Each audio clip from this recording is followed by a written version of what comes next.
Hey guys, Iron Chef Garces here. Welcome to another Essential.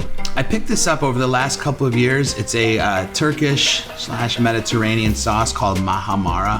I think what's unique about this is the pomegranate molasses. It gives it like some nice acidity and sweetness. So we got our roast peppers, our scallions, some lemon juice, a little bit of cumin, toasted walnuts. This is Aleppo chili, pomegranate molasses. Hit it with some olive oil.